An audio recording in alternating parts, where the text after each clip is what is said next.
جمعیت اہل حدیث لاکھ کسی کو سیاسی اختلافات ہوں، واللہ یہ بات کر رہا ہوں، جتنا نیک متقی ہمارا امیر پاکستان ہے وہ اپنی تمام تر مصروفیات کے باوجود کبھی بھی رمضان مبارک میں قرآن نہیں چھوڑتے، ہر رمضان میں اپنی مسجد میں قرآن سناتے ہیں۔ ایک مرتبہ مجھے ان کی مسجد میں رات ٹھہرنے کا موقع ملا اور اس وقت میں نے دیکھا، پچھلی رات کا وقت ہے، تقریباً 2:30 بجے کا وقت ہے، 2:30 یا 2:15 کا وقت تھا۔ میں نے مسجد کے ایک کونے سے آواز سنی، قرآن کریم کی آواز تھی۔ میں نے آنکھ کھولی تو یقیناً میں دیکھ کے بہت زیادہ پریشان ہو گیا، بہت زیادہ میری آنکھیں ایک مرتبہ بالکل ساری نیند اڑ گئی کہ میں نے جب دیکھا کہ میرے امیر محترم پاکستان کی عظیم قیادت مسجد کے ایک کونے میں کرسی پر بیٹھ کر نوافل میں قرآن کریم پڑھ رہے تھے۔ واللہ اس وقت سے میں آج تک، پہلے شاید کہ میرے اندر بھی کچھ مغالطے تھے، اس وقت سے لے کر آج تک ان کو ہر لحاظ سے امیر مانا ہے اور امیر مانتے ہیں۔ جامعہ تعلیم القرآن رحمانیہ کا تعلق مرکزی جمعیت اہل حدیث کے ساتھ ہے، پہلے مرکزی جمعیت ہے، باقی جماعتیں بعد میں ہیں۔ اگر کسی کو کوئی مغالطہ ہے تو وہ اپنا مغالطہ دور کر لے، ہمارا تعلق مرکزی جمعیت اہل حدیث کے ساتھ ہے۔ سارے بھائی مرکزی جمعیت کا نعرہ لگائیں، مرکزی جمعیت اہل حدیث، مرکزی جمعیت اہل حدیث زندہ باد۔ اور ہم خطاب کے لیے دعوت دیتے ہیں اپنے عظیم قائد محترم حضرت مولانا شیر پنجاب علامہ حافظ محمد یونس آزاد صاحب۔ ان کی آمد سے پہلے سارے بھائی ہاتھ کھڑا کر کے ایک وعدہ کر دیں کہ ہم انشاءاللہ 15 اکتوبر کو کمیٹی گراؤنڈ پتوکی میں پہنچیں گے۔ سارے بھائی اللہ کی رضا کے لیے، اللہ کی رضا کے لیے ہم نے پہنچنا ہے، کسی کو دکھلاوے کے لیے نہیں، اللہ کی رضا کے لیے پہنچنا ہے۔ دیکھیں لکی رانی سرکس لگے تو لوگ جوگ در جوگ اپنی جیبوں سے اپنے دوستوں کی ٹکٹیں بھی بھر کے جاتے ہیں۔ موت کا کنواں لگے، کنجر خانہ لگے، تھیٹر لگے، لوگ اپنی جیب سے خرچے کرتے ہیں۔ اور ہماری قیادت ایسی قیادت ہے کہ جو لوگوں کو قرآن و حدیث سکھانے کے لیے، لوگوں کو عقیدہ ختم نبوت واضح کرنے کے لیے، لوگوں کو اس معاشرے کی جو غلط فہمیاں ہیں، اس معاشرے کی جو برائیاں ہیں، ان کو دور کرنے کے لیے الحمدللہ ہماری قیادت نے پتوکی میں ایک عظیم پروگرام سجایا ہے۔ اس پروگرام میں انشاءاللہ کنگن پور کا عظیم قافلہ پہنچے گا۔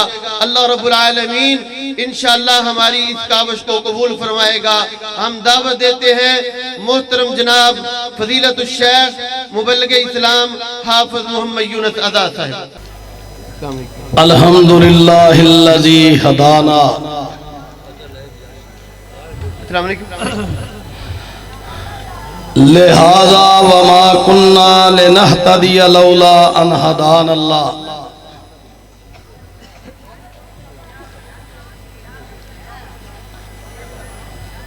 اللہم صلی علی محمد وعلی آل محمد وبارک وسلم۔ اعوذ باللہ من الشیطان الرجیم، بسم اللہ الرحمن الرحیم۔ فَبِأَيِّ حَدِيثٍ بَعْدَهُ يُؤْمِنُونَ۔ اللہ پاک کی حمد و ثنا کے بعد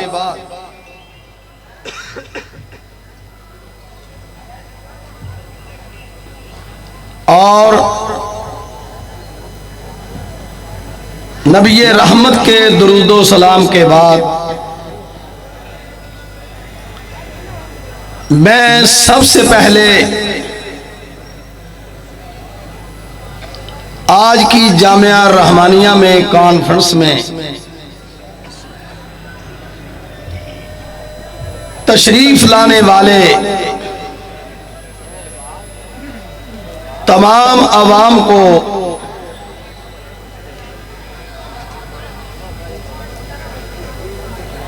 اس بات سے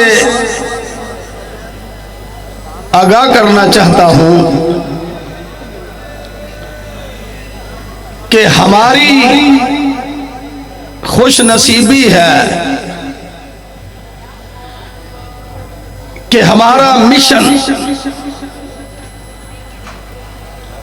وہ مشن ہے کہ جس کے بانی حضرت محمد رسول اللہ. یہ بڑی بہت صاف اور سیدھی سی بات ہے، اس میں کوئی کنفیوژن نہیں ہے، کوئی شک نہیں ہے. اس لحاظ سے ہمارے ورکر، ہمارے کارکن، ہمارے ذمہ دار اس مسلک کے متعلقہ جتنے لوگ ہیں، نہ تو ان کا وقت ضائع ہوتا ہے، نہ ہی ان کا مال ضائع ہوتا ہے. اس لیے کہ یہ وہ مسلک ہے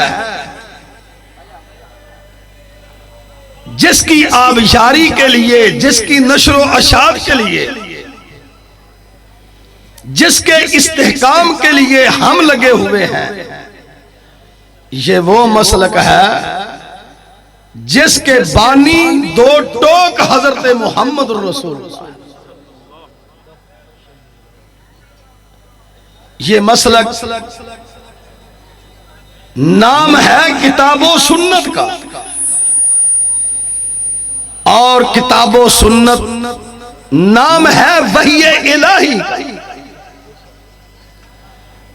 تو آپ یہی سمجھیں کہ مسلک اہل حدیث وہ وحی الہی ہے جس کی ہم نشر و اشاعت کے لیے لگے ہیں. اس کے لیے اپنا وقت دینا، اپنا مال خرچ کرنا، اس کے لیے ورک کرنا، یہ ہم بہت عظیم سعادت سمجھتے ہیں. حضرات، مسلک اہل حدیث یہ کوئی چند ذہنوں کی اختراع کا نام نہیں ہے. بات سمجھنے کی کوشش فرمائیں کہ مسلک اہل حدیث چند ذہنوں کی اختراع کا نام نہیں ہے، یا چند آباء و اجداد کی برادری کی بنائی ہوئی رسومات کا نام نہیں ہے. یہ مسلک اہل حدیث وحی الہی اور کتاب و سنت کا نام ہے. اس لیے میں آج یہاں آپ کو یہ بھی بات بتانا چاہتا ہوں کہ اگر یہ فرقہ ہوتا مسلک اہل حدیث، اگر یہ فرقہ ہوتا، آئیے کیا حال ہے؟ ٹھیک ہے اور جی، مسلک اہل حدیث اگر فرقہ ہوتا تو اس کی نسبت حنبلیت کی طرف ہوتی. اگر یہ فرقہ ہوتا اس کی نسبت شافعیت کی طرف ہوتی، مالکیت کی طرف ہوتی. اس کی نسبت اہل التشیع کی طرف ہوتی، رافضیت کی طرف ہوتی. اگر یہ فرقہ ہوتا تو اس کی نسبت دیوبند کی طرف ہوتی، بریلویت کی طرف ہوتی. اگر اس کی نسبت ہے تو صرف یا نبی کی سنت کی طرف ہے یا نبی پاک کی حدیث کی طرف. اس لیے یہ فرقہ نہیں ہے، یہ ایک وہ تحریک ہے، یہ وہ ایک تحریک ہے جس تحریک کو اللہ نے اپنے نبی کو دیا اور نبی رحمت نے اپنے مستقبل کے چاروں چیف کمانڈر کے ہاتھ میں دیا، اور ان چاروں چیف کمانڈروں نے ابو بکر، عثمان، علی نے 1400 صحابہ کو اس تحریک کو ہاتھ میں دیا، اور یہ تحریک پوری دنیا میں یہ پھیل گئی۔ اور یہ وہی تحریک ہے جب عقبہ بن معیط نے نبی رحمت کے گلے میں کپڑا ڈالا تو وہ پیچ در پیچ دے رہا تھا، تو سیدنا ابو بکر صدیق رضی اللہ تعالی عنہ نے جب آئے تو دیکھا کہ اس قدر بدتمیزی، اس قدر بد تہذیبی کہ جس کو تم امین اور صدیق کہتے ہو، انہوں نے کہا تم ان کے ساتھ کیا کر رہے ہو؟ بات ایک کرو، دو تو نہ کرو، کہ ایک طرف تو کہتے ہو یہ امین ہونا و صدیق ہونا، دوسری طرف گلے میں کپڑا ڈالا ہوا ہے۔ ایک طرف تم کہتے ہو کہ بہت نیک ہے، اور دوسری طرف کہتے ہو کہ تیری بات نہیں ماننی۔ تاثر رسول وانت تظہر حبہ، ھذا لعمری فی الزمان بدیع، لو کان حبک صادقا لا تاتہ، ان المحب لمن یحب مطیع۔ کہا یہ زمانے میں عجیب سی بات ہے کہ محبت کا اتنا اظہار، محبت کا اتنا اظہار کہ اظہار کرتے کرتے مینار پاکستان بنا دیا، لیکن جب بات ماننے کی بات آتی ہے تو بات کو تسلیم نہیں کرتے۔ کہا یہ ھذا لعمری فی الزمان بدیع، یہ زمانے میں ایک عجیب سی بات ہے، یہ ماننے میں نہیں آتی۔ انسان جس سے محبت کرتا ہے پھر اس کی بات کو دل و جان سے مانتا ہے۔ کہا یہ تم کیا کر رہے ہو؟ تم امیر بھی کہتے ہو، صدیق بھی کہتے ہو۔ میں کہا کہ یہ وہ مسلک ہے۔ جب ابو بکر صدیق نے دیکھا تو وہ رک نہیں رہے تھے۔ کہا اتقتلون رجلا ان یقول ربی اللہ، کیا تم اس نفیس ترین انسان کو قتل کر رہے ہو جس کا یہ جرم ہے کہ وہ یہ کہتے ہیں کہ اللہ ایک ہے، وہ وحدہ لا شریک ہے، اور وہ تمہیں صراط مستقیم کی روشنی دکھا رہے ہیں، وہ تمہیں وہ راستہ دکھا رہے ہیں جو راستہ ایک وحدہ لا شریک کا ہے، اور فلاح کا راستہ ہے، کامیابی کا راستہ ہے، جنت کا راستہ ہے، جس میں کوئی کج نہیں ہے، کوئی ٹیڑھا پن نہیں ہے، تم اس کو قتل کر رہے ہو۔ تو حضرات پھر بھی انہوں نے اپنی طبیعت میں خرابی ہی پیدا کی، تو جب وہ کر رہے تو رسول کریم نے اس تحریک کے بارے میں کہا، اس منہج، اس مسلک کے بارے میں کہا، واللہ تاللہ باللہ ورب الکعبہ، تم مجھے اس تحریک سے، اس منہج سے ہٹانا چاہتے ہو، لیکن یاد رکھنا جو بھی ہو، جیسے بھی ہو، حالات جیسے بھی ہو، اس کعبہ کے رب کی قسم ہے کہ میں اس تحریک کو پایہ تکمیل تک پہنچا کر چھوڑوں۔ کیا پھر یہ پایہ تکمیل تک نہیں پہنچی؟ کیا پھر اللہ نے فتح نہیں دی؟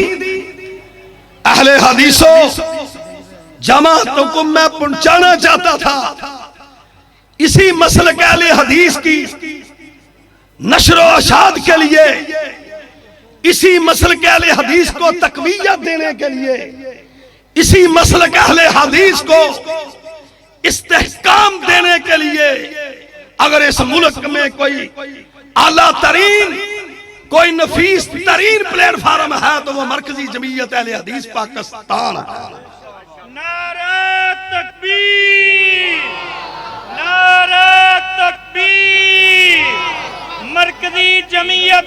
حدیث پاکستان قائد پنجاب حافظ محمد یونس آزاد صاحب، اگر تم چاہتے ہو کہ مسلک اہل حدیث، دعوت اہل حدیث، منہج اہل حدیث کتاب و سنت کی کما حق کو بالا دستی ہو، پھر آپ کے پاس ایک ہی راستہ ہے، ایک ہی پلیٹ فارم ہے، ایک ہی چھتری ہے، وہ صرف اور صرف وہی چھتری ہے، وہی پلیٹ فارم ہے کہ جس کی بنیاد سید داؤد غزنوی نے رکھی تھی، پھر وہی پلیٹ فارم ہے جس کی پایا تکمیل تک پہنچانے کے لیے مولانا اسماعیل سلفی نے جس کو پانی دیا تھا، پھر وہی پلیٹ فارم ہے جس پر یزدانی شہید نے اپنا خون بہایا تھا، اور میرے قائد شہید علامہ احسان اللہ ظاہر رحمت اللہ علیہ نے اپنا خون دیا تھا، محمد خان نجیب نے اپنا خون دیا تھا۔ اس لیے میں آج اپنے ورکروں کو، اپنے کارکنوں کو مرکزی جمعیت اہل حدیث ضلع قصور کی قیادت تشریف فرما ہے، یہ میرے لیے سب سے زیادہ محترم، سب سے زیادہ یہ میرے لیے عزیز ہیں وہ لوگ جو مرکزی جمعیت اہل حدیث پاکستان کے ساتھ منسلک ہیں۔ لوگوں سن لو، مرکزی جمعیت اہل حدیث کی اتنی مضبوط چھتری نہ ہوتی اور اتنا سایہ نہ ہوتا، جس دور سے تم گزر رہے ہو تمہارے اداروں کو خطرہ ہوتا، تمہارے مدرسوں کو خطرہ ہوتا، میرے جیسے ابو ہریرہ ٹرسٹ کو خطرہ ہوتا، اور ہمارے یہ سسٹم، ہمارے یہ نظام کمزور ہوتے۔ میں یہ کہتا ہوں کہ ان داروں کو، ان ٹرسٹوں کو، اس نظام کو، یہ جو ہمارے لوکل نظام ہے محلے اور گلی میں اور ضلع میں، تحصیلوں میں، اگر اس کی عزت اور وقار چاہتے ہو اور ان بنیادی یونٹوں کو، مدارس کو اگر مستحکم دیکھنا چاہتے ہو تو آپ کے پاس فقط ایک ہی حل ہے کہ مرکزی جمعیت اہل حدیث پاکستان کو مضبوط کیا جائے۔ اگر وہ مضبوط ہوگی تو تم ہر ادارے میں سب لوگ مضبوط ہوگے۔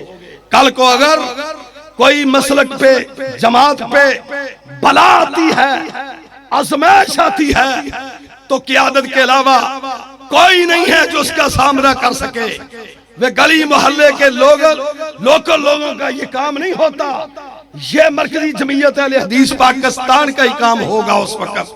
اگر تمہارا وفاق بچا ہوا ہے جامع سلفیہ کی، اگر وہ جو بیس ہے وہ اب تک محفوظ ہے، اگر وہ میراث محفوظ ہے اب تک جناب تمام اداروں سے، تو وہ مرکزی جمعیت اہل حدیث کے فرد کی وجہ سے محفوظ ہے، اور تم بھی محفوظ ہو۔ تو میں آج تمہیں اس بات کی دعوت دیتا ہوں کہ مرکزی جمعیت اہل حدیث صوبہ پنجاب کی خادمین نے، قیادت نے یہ فیصلہ کیا، اور 36 اضلاع کے دوروں کے بعد الحمدللہ دورہ جات کو کمپلیٹ کیا، اس کے بعد ڈویژنل کانفرنسوں کا اعلان کیا، پھر ہم نے سرگودا سے یہ ڈویژنل کانفرنس سے شروع کی جو زیر اہتمام مرکزی جمعیت اہل حدیث پنجاب تھی، پھر ہم نے اٹک میں کی، اب ہم ضلع وائز کر رہے ہیں، اور اب 15 اکتوبر کو انشاءاللہ ضلع قصور کی کانفرنس ہے، اور الحمدللہ اس کے بعد پاک پتن میں ہے، اس کے بعد انشاءاللہ بہاری میں، ننکانہ، بہاولپور، لودرا، اور انشاءاللہ پورے 36 اضلاع میں کمپلیٹ کرنے کے بعد پھر سبائی کانفرنس پورے پنجاب کی لاہور میں ہوگی انشاءاللہ اللہ کے فضل و کرم میں۔ تو اس لیے میں آپ سے یہ وعدہ لینا چاہتا ہوں، اس سچے مسلک کی نشر و اشاعت کے لیے، اس کے استحکام کے لیے، اس کی مضبوطی کے لیے جو ہونے والی کانفرنس ہے پتوں کی میں، مجھے بتاؤ انشاءاللہ وہاں مغرب تک سب تشریف لاؤ گے؟ ہاتھ اٹھا کر بتائیں سب تشریف لاؤ گے؟ انشاءاللہ یہ کام مولانا صرف میرے متعلقہ نہیں ہے، شاید آپ کو بھول ہو، اللہ کے فضل و کرم سے یہ اپنی آخرت کے لیے ہے، یہ آپ کی ذات کے لیے ہے، یہ آپ کے وقار کے لیے ہے۔ اگر اب سمجھ نہیں لگی تو کچھ دیر کے بعد یہ سمجھ لگے گی جب اللہ کے فضل و کرم سے کسی نے بیرون ملک کا سفر کرنا ہوتا ہے، اس وقت اس طالب علم کو، اس اسٹوڈنٹ کو یاد آتی ہے کہ تزکیہ کس کس کا لیا جائے، پھر بھی تزکیہ سعادت میر کا چلتا ہے۔ اللہ کے فضل و کرم سے تو میں آپ سے درخواست کروں گا کہ کما تدین و تدان، جیسا کرو گے ویسا بھرو گے، وفا کرو گے وفا ہوگی انشاءاللہ اللہ کے فضل و کرم سے۔ تو ذلی کی عادت کا ساتھ دیں انشاءاللہ، پتوں کی سرزمین اس دن گواہی دے گی، اور ضلع قصور کی اس دن سرزمین گواہی دے گی کہ یہ کتاب و سنت کے فدائی آئے ہیں، اور وہ آئے ہیں جو امام کائنات کے محب آئے ہیں، وہ آئے ہیں جو عقیدہ توحید لے کر آئے ہیں، وہ آئے ہیں جو عقیدہ ختم نبوت کا دفاع لے کر آئے ہیں، پتوں کی وہ آئے ہیں جو تحفظ نموس صحابہ کا دفاع لے کر آئے ہیں، اور وہ آئے ہیں کہ جو نظریہ پاکستان کی بیس لے کر آئے ہیں۔ تو انشاءاللہ میں آپ سے اچھی امید رکھتا ہوں، انشاءاللہ صوبہ پنجاب کے خادمین، اپنے معزز ورکر، کارکنوں، شیوخ الحدیث اور اپنے علماء معزز خطباء کے ساتھ اسر یسر میں 24 گھنٹے ساتھ ہے، جب چاہیں جس وقت چاہیں تجربہ کریں۔ والسلام۔